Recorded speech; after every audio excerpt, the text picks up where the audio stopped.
Ang mga pinakamarahas, mala-impyerno at hindi makatao.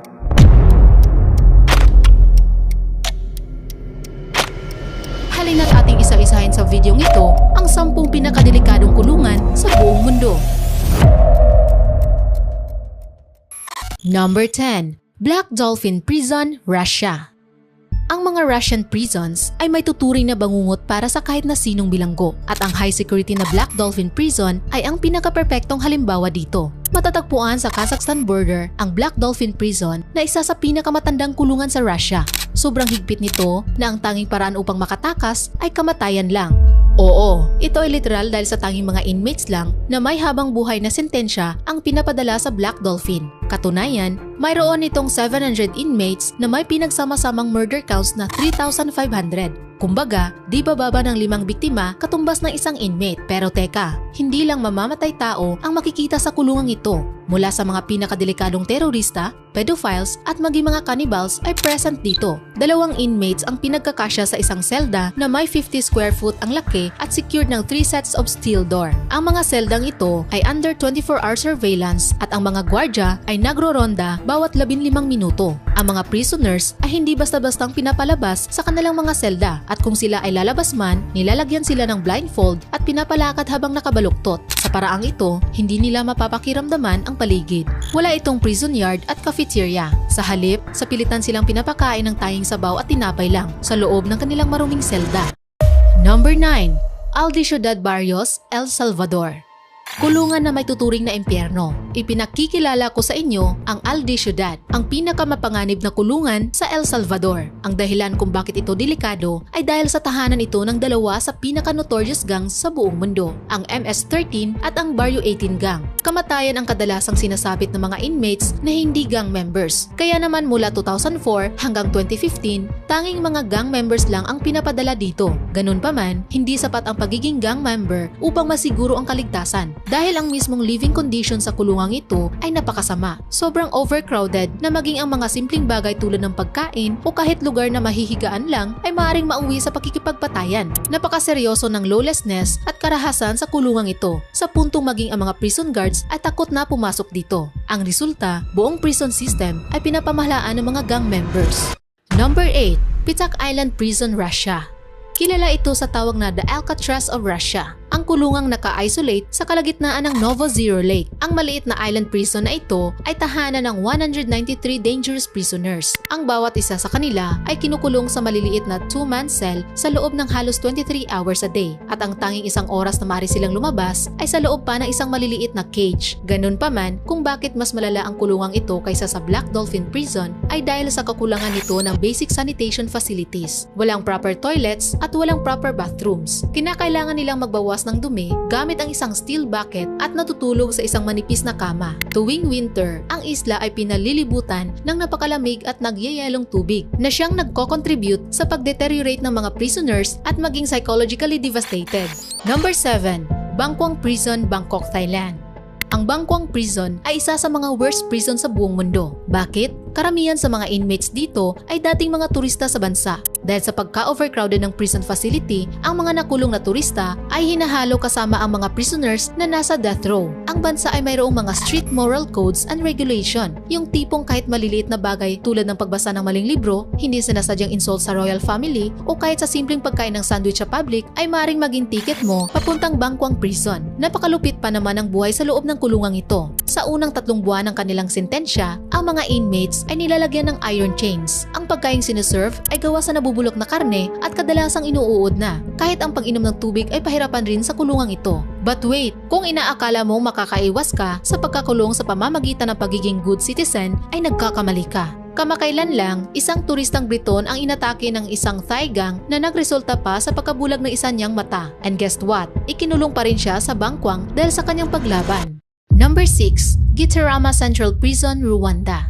Overcrowding ang pinaka-thing in common sa halos lahat ng kulungan sa ating listahan. Pero wala na sigurong mas lalala pa sa sitwasyon ng Gitarama Central Prison sa Rwanda. Ang kulungan na dinisenyo para lang sa kapasidad na 1,300 inmates, mahigit 8,000 prisoners ang nagsisiksikan sa ngayon. In most cases, ang makahanap ng maliit na lugar upang mahigaan ay may tuturing na jackpot para sa kanila. Karamihan sa mga inmates ay napipilitang tumayo magdamag kung di makakapag-negotiate sa mga nakakuha ng porsyon ng lupa. Ang lupang pinag-aagawan ay kadalasang tambak lang at may mga dumi pa ng tao. Hindi na nakapagtatakang nagsasanhi ito ng mga mas komplikadong problema. Maraming mga prisoners ang namamatay dahil sa suffocation at iba't ibang klaseng sakit. Pero ang mas malala, may mga kaso na ang mga preso ay pinagpepestahang kainin ang kapwa preso dahil na rin sa matinding gutom. Number 5. Kamiti Maximum Security Prison, Kenya. Ginawa ito noong 1954 ng kanilang mga British colonizer upang paglagyan ng mga offenders sa kasagsagan ng state of emergency. Kilala rin bilang tahanan ng worst of the worst ang kulungan na ang estilo ay mala old-style colonial system. Gaya ng iba, overcrowded rin na may halos 3,000 inmates kumpara sa original capacity na 1,200. Dahil sa overpopulation, mabilis kumalat at namuga ng iba't ibang viral disease katulad ng HIV at AIDS, syphilis, tuberculosis at iba pa. Ang malala pa sa kulungang ito ay ang walang hapas na korupsyon na siyang nagpapabulok sa prison system. Kamakailan lang nadiskubre ang talamak na telephone fraud ring sa loob mismo ng maximum security prison. Nagmistulang call center ang kulungan kung saan nagagawa ng mga bilanggo na makapang-scam target ang mga inosenteng mamamayan sa labas ng kulungan. Mariin naman itong pinabulaanan ng Kenya Prison Service at sinabing fabricated lang ang lahat ng videong kumakalat tungkol dito. Number 4. Gildani Prison, Georgia.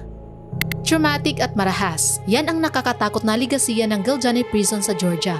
Noong 2012, isang video ang inilabas ng 35-year-old former prison guard na naging whistleblower. Pinapakita dito ang kahindik-hindik na pinagdadaanan ng mga inmates sa kamay ng mga sadistang prison guard sa loob ng ilang dekada na. Gabi-gabi, kumukuha ng random inmates ang mga gwardya kung saan pinapasukan nila ng broom handle ang masilang bahagi nito sa likuran. Madalas rin silang nilulunod, literal na binabalian ng buto kahit walang dahilan, at pinapaso ang kanilang mga katawan. Ayon sa isang former inmate, di niya malimutan ng lubos siyang pinahirapan sa pamamagitan ng pagtuklap ng kanyang mga kuko, basag pati kanyang bungo, ribs at ilong. Sa ngayon, ayon sa iba, ay nagbago na umano ang sistema sa nasabing kulungan at wala nang pagpapahirap na ginagawa. Ang tanong, totoo kaya?